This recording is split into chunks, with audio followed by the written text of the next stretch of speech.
Hello guys, welcome back to Car Obsession and welcome to another episode of Living with a Mazda MX-5.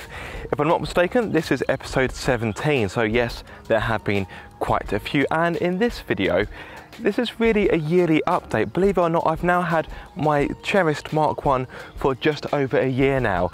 How time flies, and it is a beautiful day today, so I thought, what a better way to spend it by going out in the MX-5 and doing a bit of filming. So yes, here we have it guys, my MX-5. If you are new to my channel, firstly, thank you for joining me on my channel. I've got loads of car content, so please do feel free to give it a look. But this is my very own Mazda MX-5, or to be more specific, Yunos Roadster, because this car is imported from Japan. So for once, she is actually clean. Quite often when I film with her, she's normally quite dirty, so, and I normally have to apologise because of her condition, but I did give her a clean today. I won't lie, it is a bit too hot and a bit too sunny to clean the car today because the car was drying much quicker than I could, get around the car. So yeah, I'm not lucky enough to have somewhere, a shaded area where I can wash the car to do it right in direct sunlight. But anyway, that's kind of boring. You don't really want to know that or need to know that. But yeah, she is looking pretty good, although I must admit, also I think I just hit my clip on microphone with my chin. I must admit, I don't like cleaning her that much, purely because A, I don't have a lot of time to do so, and B, when I do clean her, it just exposes all of her blemishes and scratches. So she's got quite a few stone chips on the bonnet, which you may or may not be able to see on camera. There's a lot of marks on the passenger door. So lots of, you see, you can't really see it, which is kind of annoying because in real life it is more noticeable, but you've got a fair few scratches, a fair few dings and dents, and yeah, I really cannot wait to get her resprayed. Because yes, I know the car is 21 years old and it's bound to have a fair amount of wear and tear, but I really want to bring this Montego blue paintwork back to factory standard. So that is definitely on my list of things to do. And annoyingly, the other day, my wife Patsy, she bloody dropped the top of an axle stand. So after I did the brakes, which hopefully you would have seen in my previous episode of Living with a Mazda MX-5, episode 16, where I fitted EBC brakes. After we were finished, Patsy picked up one of the axle stands and the top of it fell off, and you might not be able to see it, but yeah, it's left two marks, two kind of reddy brown marks, because the axle stand is red, and it's also left a small dent there as well. So I wasn't best pleased, particularly when I heard Patsy drop it. She knew she had dropped it, but she was like, oh no, I didn't drop it on the car. I'm like, well, yes, you did. They know, Exhibit A. So yeah, I wasn't best pleased, but by that point, I was kind of too tired to care because it was a long day. So yeah, so guys, I will promise to get in the car in a few moments to actually do some driving as opposed to just talking nonsense to you whilst moving about the car whilst it's parked up. But I just wanted to give you guys, a good look whilst she is actually clean, because like I say, it doesn't seem to happen all too often. I really should clean her more frequently than I do. So yeah, I will hold my hands up, well, hold my hand up, because obviously my right hand is holding the camera. I will hold my hand up and say that, I'm not as attentive as I should be when it comes to car cleaning and that kind of car maintenance. But yeah, she definitely needs a respray. I'd like to add, I didn't do that. Basically, the previous owner, he had neighbours that would sometimes, well, they'd like to bump into the car. So poor little Monique, she did get a bit beaten up somewhat. Monique is her name, chosen by myself and my wife. It's funny because I've never normally been the type to name cars. I've just found it a little bit weird, but I don't know, for some reason it feels right with my my MX-5. She's got such a character and she has really wormed her way under my skin, and yeah, absolutely fantastic car. Anyway, that's enough talking. Let me pop some GoPros on the car and go out for a spin.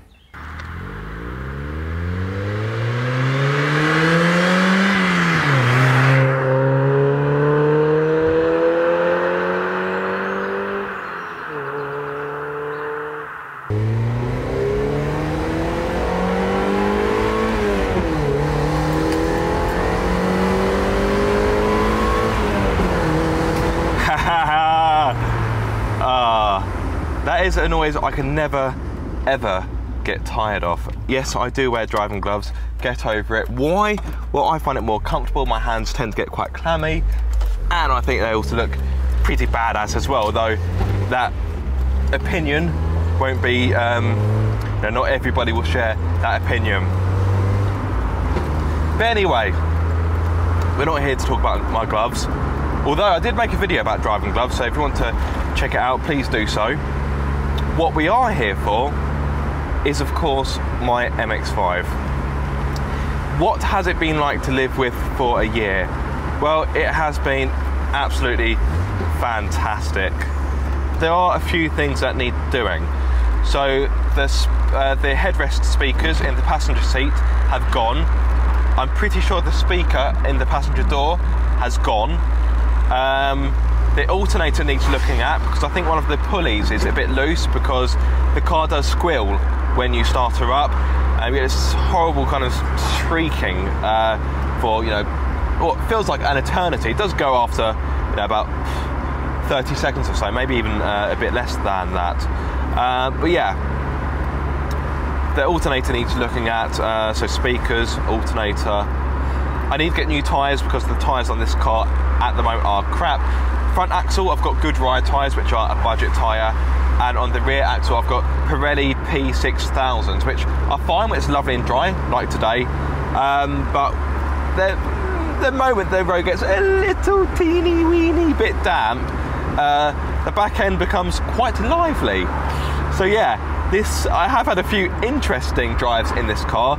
So I drove down to Beaulieu to attend an event a while back, and the weather was awful, complete torrential rain, which was annoying because the days leading up to the event, it was, well, like this, glorious. It's going down, I can't remember where it was it the A3? Can't remember, but I then aquaplaned. Oh, that was tense. Yeah, my bum may have been clenched, but I'm pretty sure a bit of poo did come out. Yeah, that was character building. Yeah. So I want to get new tyres. The brakes have been done. The brakes didn't need doing, but I had a new set of discs and pads laying about, so I thought, well, I may as well fit them. Otherwise, waste of money. What else needs doing? It's just little things, really. So the kind of jets, the nozzles for the windscreen wash, the one on the passenger side, it kind of shoots off at a weird direction. It kind of flies past the windscreen, so that needs to be looked at. I need to get door bushings, because like a lot of MX-5s, the doors and the windows rattle as you go along. So yeah, the door bushings that Mazda used for these cars aren't very good. So they do cause the doors and the windows to rattle, which I can hear right now. Actually, you probably can't on my clip-on microphone. I've got a road closure. Great. What else needs doing? Oh, I need to get the wheel alignment done, because ever since I've put these new alloys on, the car likes to pull to the left. Not massively and not dangerously, but if I just let go of the wheel, well, not let go of it, but just actually go back to the third. So if just, so as you can see, it's not a massive amount, but yes, that needs to be addressed. I need to fit the roll bar. I've still got the roll bar that was fitted to my Mark II. That needs to be fitted onto this car, because I do want to do some track work in it. What else? Yeah, there is quite a long to-do list, but it's all kind of odd jobs. Cam belt, yes. So the cam belt needs to be changed, as well as the water pump. May as well get it done at the same time, and the tensioner. Yeah, there are a few things that need doing on this car. Nothing really urgent, although I would say the cam belt is overdue. So I don't really want to leave that much longer. So that'll be, yeah, that's kind of my priority at the moment. So yeah, those are kind of maintenance things. But what about modifications? Well, in case you don't know, this car is lightly modified. I haven't done a great deal to it. I've got the different alloys. Oh, hello. Ferrari 328, 308? 328, I think. I'm never that great with classic Ferraris. Let's swing back, come back on myself.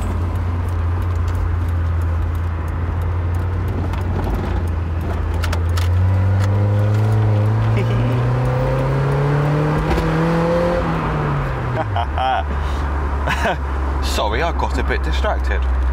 So, MR2, oh, my enemy. Sorry, the MR2 was the rival to the MX-5, but Toyota decided, well, we can't compete with Mazda, so they stopped.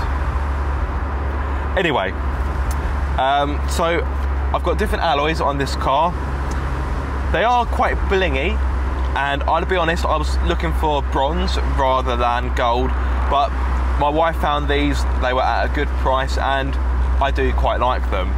Quite a lot of people say it makes it look like an old school Subaru Impreza, but I actually think of the Clio Williams. Do you remember that?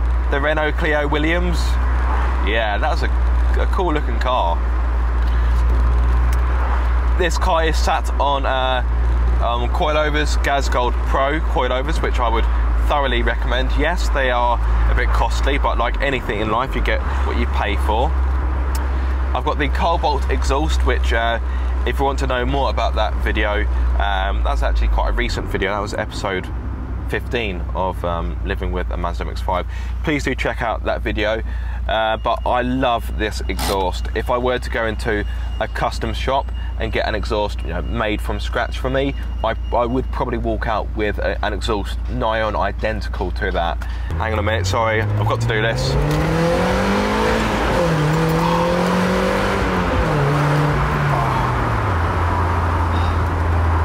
That sound is genuinely therapeutic. I'm not even kidding, because for me it's perfect. But I don't want to talk too much about the exhaust in this video, because like I said, you can check out you know, a video completely dedicated to the exhaust. I've got the different steering wheel. I've got a Momo steering wheel with an airbag delete. That was done by the previous owner. Now I do actually have the original steering wheel, and a part of me was tempted to retrofit it back to the car, but in all honesty, I don't think I would fit properly in here if I were to do so. The previous owner, he is a bit shorter than me, but you know, I'd say he's average height, you know, average to tall height, and he basically said the reason why he got rid of the original steering wheel was because he kept his right leg kept getting trapped between the steering wheel and the door, and bearing in mind I'm taller than him, I think I would have the same problem. So I do have the original steering wheel, but I probably won't retrofit it back onto the car. One thing I do want to find though are the original alloys. So from factory, this car came with 15-inch BBS alloys, and although I don't think they're the greatest looking alloys, from a perspective of keeping this car as OEM as possible, I would like to find a set and put them back onto the car, which I imagine would not be a popular choice for Mrs. Car Obsession. But you know, when it comes to cars, I like them to kind of look standard but be modified mechanically. Not because I want it to be a sleeper per se, but it's just because I like it to kind of look original, but you kind of drive it and go, hang on a minute, this isn't original. It kind of surprises you a little bit. So I did find a chap who had a set of those alloys, but I never heard back, which is a pity, because I would quite like to get my hands on a pair. So guys, if you happen to know someone, very unlikely, if you happen to know someone who has a set of 15-inch BBS alloys that fit a Unos Roadster S Special Type 2, please do let me know, because I would be rather interested in buying them. But what about future modifications? Well, some of you may know I was very on the fence in regard to whether or not to fit a turbo.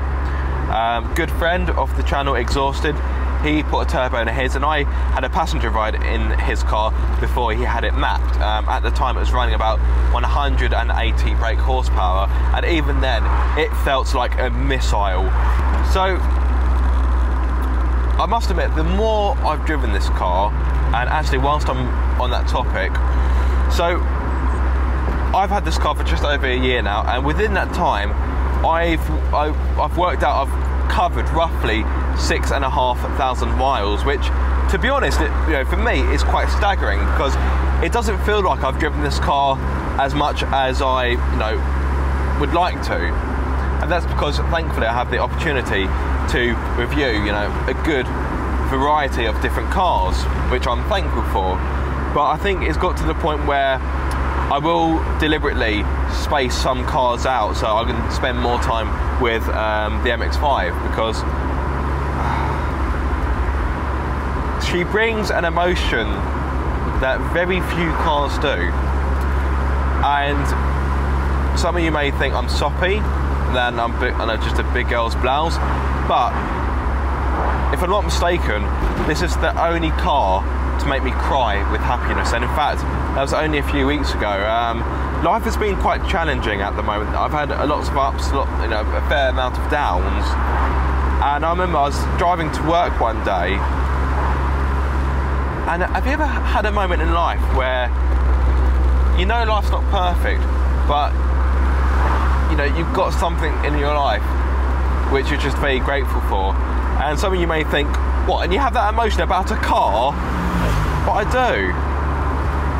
Yes, I've got a loving family and a wonderful wife,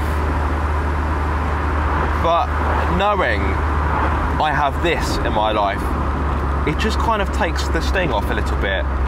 Does that make sense? I hope it does, because it does in my mind.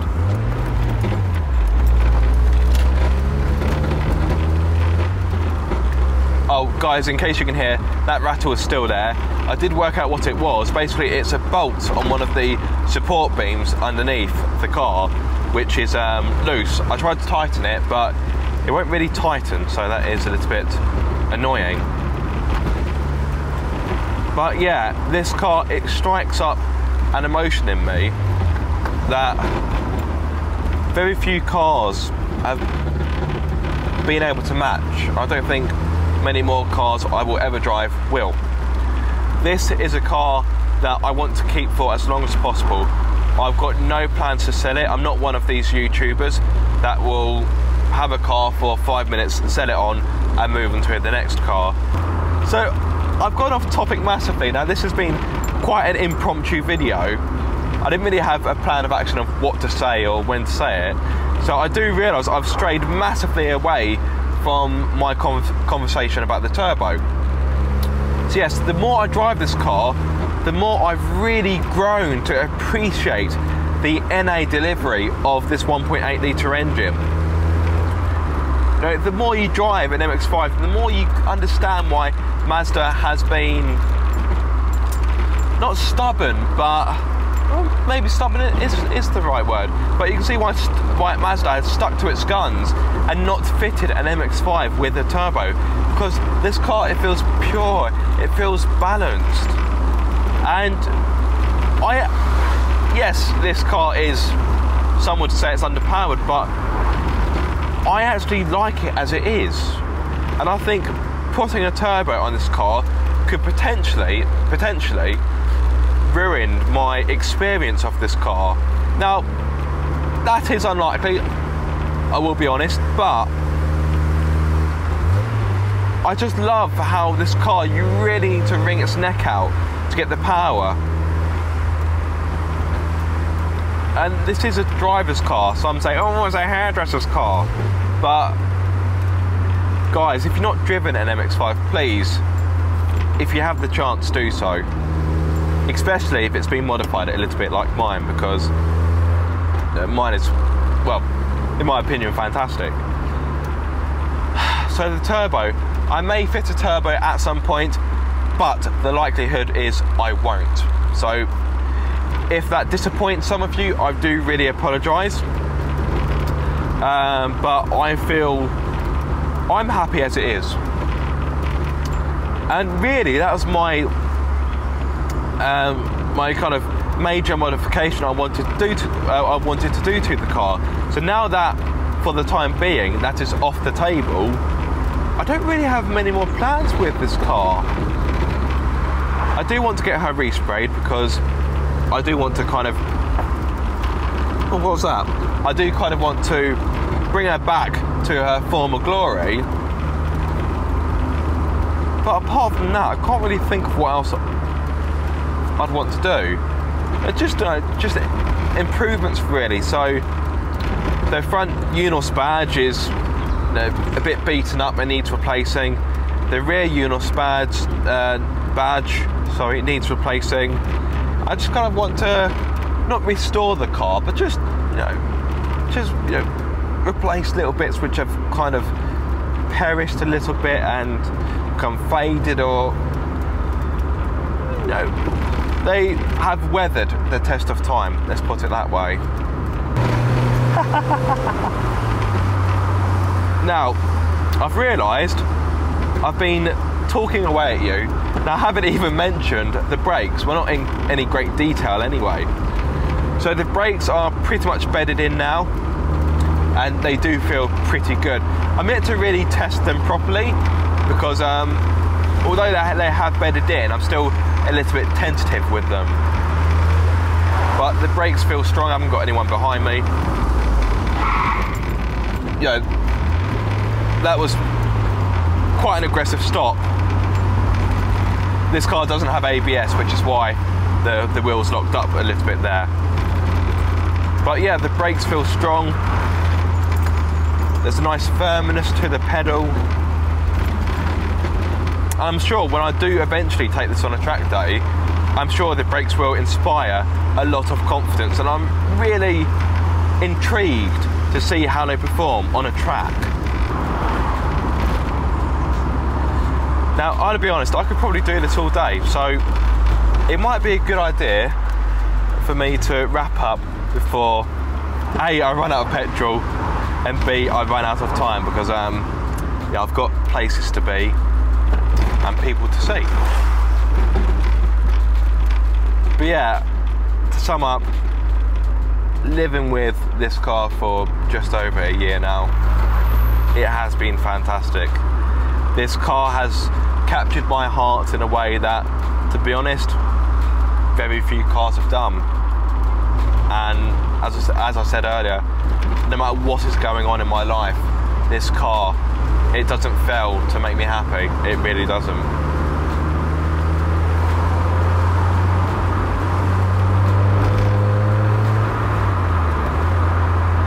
This car simply paints a grin upon my face. I really don't want to end this video. I really enjoyed this. It's weird because, I'll be honest, not much work has gone into this video. It's just been me and my MX-5 talking at you for God knows how long. But yeah, thank you so much for watching this video. I really hope you have enjoyed it. If so, please do give it a massive thumbs up.